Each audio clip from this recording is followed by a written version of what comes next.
कि चेहरा सुनर हो खेता।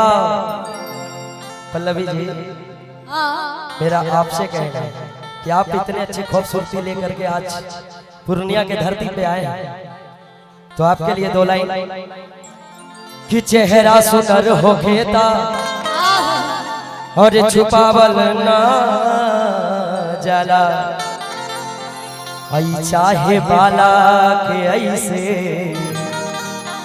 और सतावल ना जाला, कि नजरिए में सबके और पसंद करेला, कि अपना हंस के ऐसे और रोवावल ना जाला। लइका आपसे कह रहा देदा हो देदा हो देदा ना हई दिल जवानी में, कि तो हंसे मांगे ला प्यार और निशानी में, हाय देखो कि तो हंसे मांगे ला प्यार, ले प्यार से प्रपोज करता नहीं, अगर ना मानवा तो भाई हमरे आदमी है, कि तो हंसे मांगे ला प्यार और निशानी में, भैया आप एक बार कि देदा देदा देदा ना हो दिल जवान, देदा देदा ना हो दिल जवान, देदा देदा देदा ना हो दिल जवानी में, तोहसे मांगीला प्यार ही निशानी में, तोहसे मांगीला प्यार ही निशानी में। कितने लोग को चाहिए ये प्यार? जरा हाथ उठाइएगा। नहीं चाहिए? चाहिए ना, हाला करके बताइए। तो उधर से कहीं ना क्या कि देदा देदा देदा ना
और ये निर्भर कुमार जी की तरफ से बहुत बहुत आशीर्वाद है।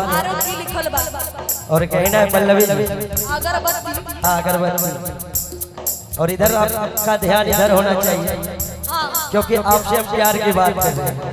नहीं वो इसको आप संभालिए, है ना। और कहना प्यार से प्यार देता न कहा सितम, प्यार से प्यार देता नकारा सितम, कि हई बचपन के तोहर दीवाना सनो, क्या बात हो, हई बचपन के तोहर दीवाना सनो,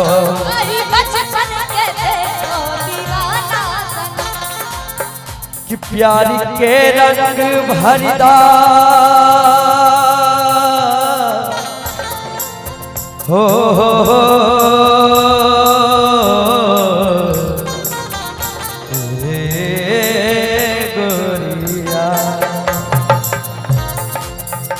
प्यारी के रंग भरदा जवानी में, प्यारी के रंग भरदा जवानी में, देदा देदा तेरा तू जवानी में देदा तेरा थोड़ा प्यार, तू जवानी में।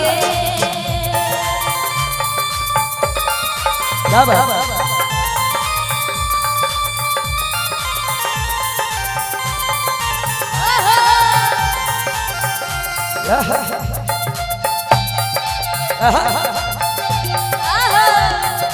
क्या बात है।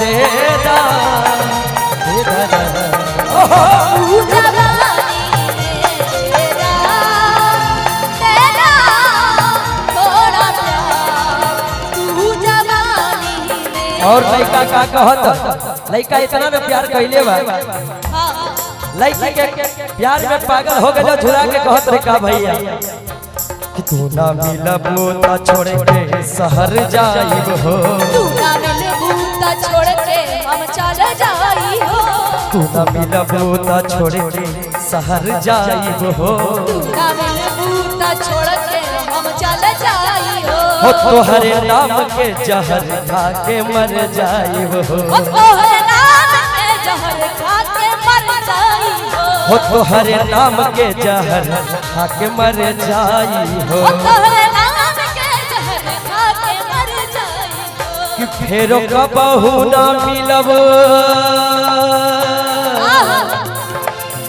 कि फेरो कबहू ना मिलब जिंदगानी में, फेरो कबहू ना मिलब जिंदगानी में।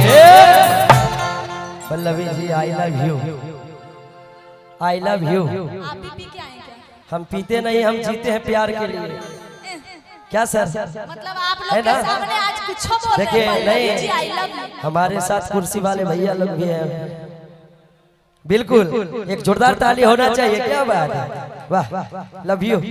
ऐसे श्रोता होना चाहिए हम कलाकारों के लिए। ये भैया हर कन्या को मतलब अपना वर चुनने का अधिकार है। तो चुन लो ना, हम कौन कमी है भैया हम में? जैसे तुम गा रहे हो वैसे हम भी गा रहे हैं, है ना? इतना निमन निमन में नहीं है क्या? नहीं, उधर बाद में, इतना आज के निमन बाद निमन आप है लोग। इधर। अभी स्टेज तक हमारा है भैया, संपत्ति हमरे ना है। बड़का तोर मुड़ी इसलिए कहीं ना, अगर मानना है तो मान जा, फिर दोबारा नहीं मिलेगा। इसलिए लड़का कहत रहे झुरा के भैया कि फेरो कबहू ना मिला, कि फेरो कबहू ना मिलब जिंदगानी में, फेरो कबहू ना मिलब जिंदगानी में। जरा इधर से ताली बजी मीठ मीठ कि देदा देदा देदा तू जवानी में देदा देदा थोड़ा प्यार, तू जवानी में देदा देदा ना दिल जवानी में, देदा देदा तेरा प्यार, तू जवानी में देदा देदा ना दिल जवानी में, देदा देदा ना दिल जवानी में। चलिए अगर अच्छा लगा बताइए, ताली बजा के आशीर्वाद। क्या हुआ?